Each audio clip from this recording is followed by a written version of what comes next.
kalau kemarin kita udah ngebahas tablet rugged dari brand yang namanya Oukitel RT2, sekarang kita dikirimin lagi tapi sama kompetitornya. Harganya lebih mahal tapi spesifikasi dan fiturnya kayaknya sama-sama aja ya.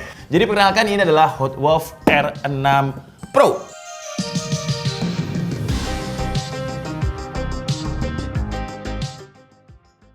Untuk sebuah tablet rugged, boxnya ini sama sekali nggak menandakan kalau ini adalah tablet rugged, malah kayak tablet-tablet premium yang flagship gitu ya. Jadi simpel aja, Hotwolf di sini nggak ada gambar tabletnya.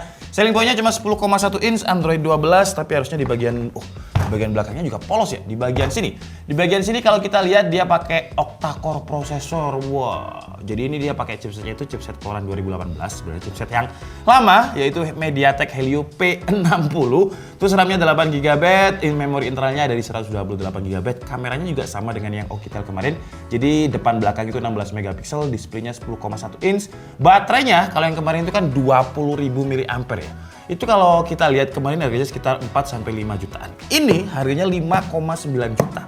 Tapi baterainya lebih rendah ketimbang yang kemarin. Terus untuk OS-nya dia pakai Android 12, ada dua pilihan warna, ada silver grey sama vitality orange. Kalau kita lihat dari sini aja, itu kayak nggak ada yang lebih bagus ketimbang yang kemarin gitu. Tapi coba kita lihat, tablet rugged itu memang bisa dibilang ya segmentasinya atau pasarnya sempit banget ya.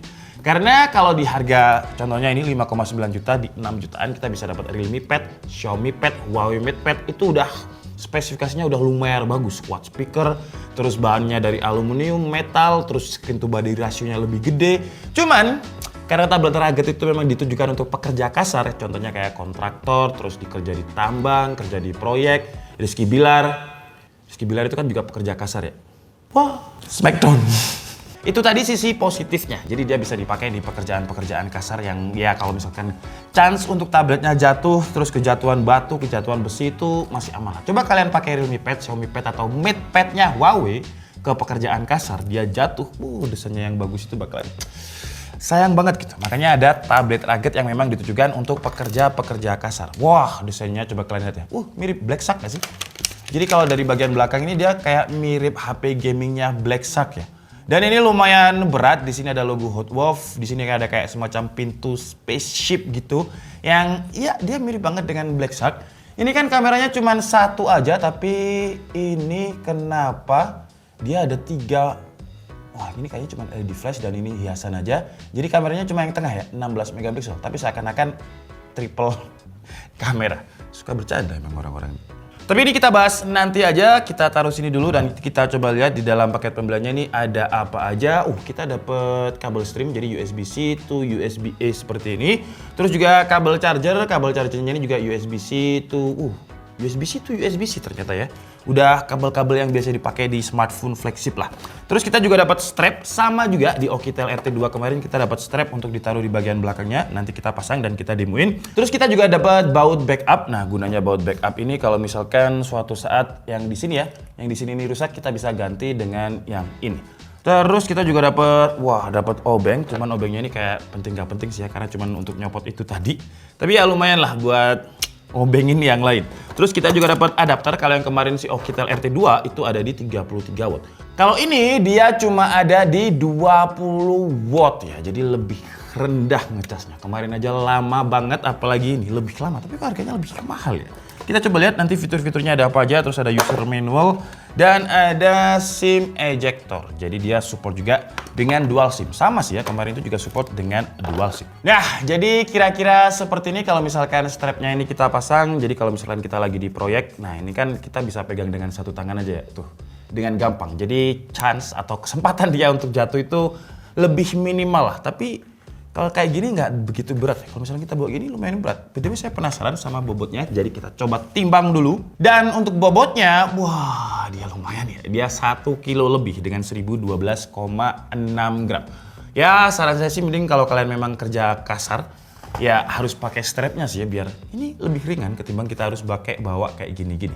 Oke, lanjut kita bahas untuk tabletnya ya. Wah, tabletnya ini biasanya ini masih oke desainnya ketimbang tablet, laptop, atau smartphone rugged yang lain. Karena biasanya untuk gadget-gadget yang rugged seperti itu desainnya ya ala kadarnya ya. Karena dia nggak mengedepankan desain, yang penting dia awet. Tapi ini desainnya masih oke lah untuk sebuah rugged ya.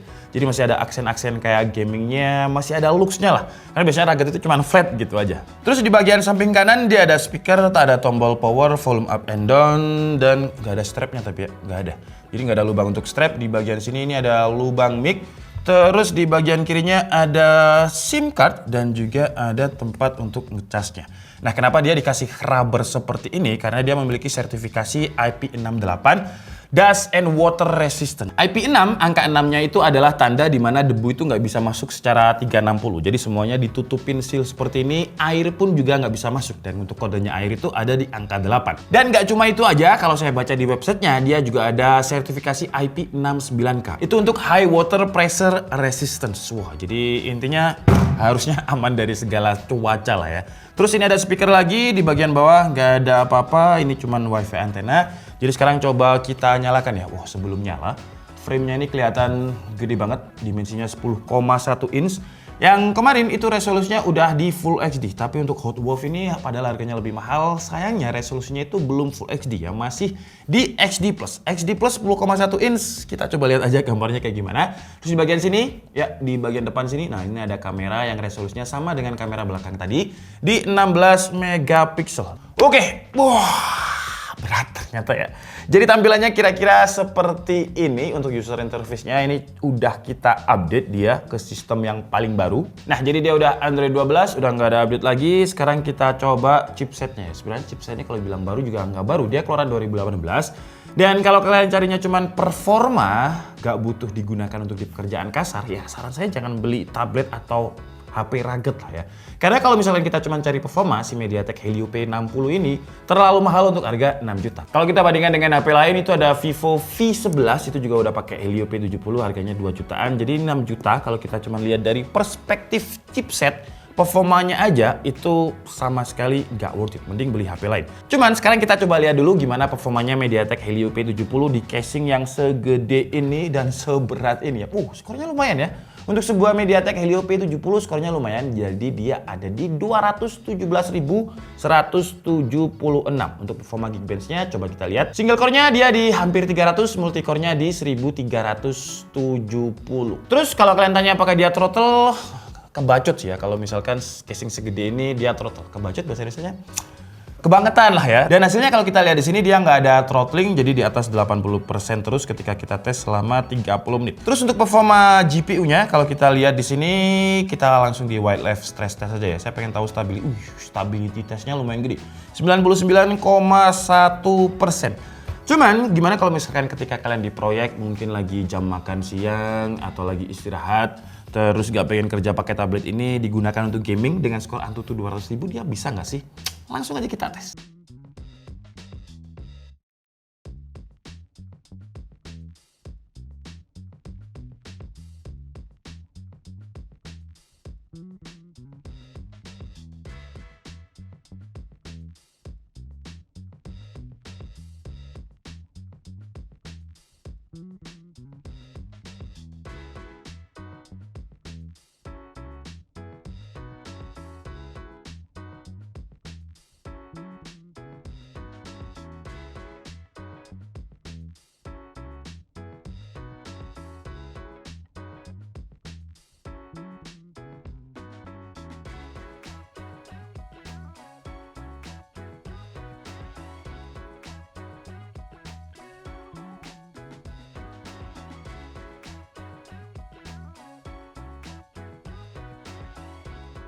Sekarang kita bahas untuk baterainya. Kalau si Oukitel RT2 kemarin dia lebih gede ya, 20.000 mAh, dan dia bisa reverse charging juga, jadi bisa digunakan untuk power bank, dan ini pun juga bisa. Tapi sayangnya kapasitasnya lebih kecil ketimbang Oukitel RT2 kemarin. Kalau saya baca di websitenya, untuk standby dia bisa tahan 900 jam, untuk telepon itu 20 jam. Kalau untuk video bisa tahan 18 jam, gaming 18 jam, musik juga 20 jam. Dan jujur saya belum cobain sampai dia benar-benar habis ya. Karena tadi ketika kita coba itu dia nggak ada setengah persen. Terus kita coba install dan kita coba tes game-game tadi, ya kayaknya belum berkurang kalau secara prosentasenya. Jadi baterainya ya segede itu ya, harusnya sih awet. Sekarang kita bahas untuk layar dan juga speakernya ya. Speakernya ini walaupun dia tablet segede ini, nggak ada bassnya ya. Coba kita fullkan di, oh ini udah mentok 100%. Dan suaranya standar aja sih ya menurut saya, nggak ada suara frekuensi low-nya kurang. Jadi lebih dominan ke suara mid dan juga suara high. Treble-nya kenceng banget. Tuh. Kalau untuk kualitas layarnya, ini coba kita lihat, kita full screen-kan dulu, terus kita coba cek dia bisa di upscaling sampai di berapa ya. Jadi ini resolusinya kan masih HD+. Kita bisa mentokin di 2160p. Nah, kira-kira seperti ini. Ya, kualitas layarnya pun menurut saya lebih bagus si Oukitel RT2 kemarin. Ini masih kelihatan banget pixelated walaupun udah di upscaling, tuh ya. Dan dia juga ada kayak semacam flickering kalau di kamera ya. Kayak pakai ini kayak layar-layar TFT gitu. Walaupun memang kalau mata saya lihat itu nggak ada kayak semacam flicker, tapi kalau di kamera tuh coba kalian lihat. Nggak sebening yang kemarin gitu. Yang menandakan ini berarti panelnya nggak terlalu bagus, tapi kenapa dia lebih mahal ya? Suaranya juga standar, atau mungkin yang bikin mahal kameranya tapi sama 16 megapiksel. Tapi coba kita tes aja deh. Wah, kalau selfie seperti ini harus pakai strapnya sih, kalau nggak pakai bisa kram ya karena 1 kilo, gila. Dan kayaknya sama aja ya, saya coba foto dulu.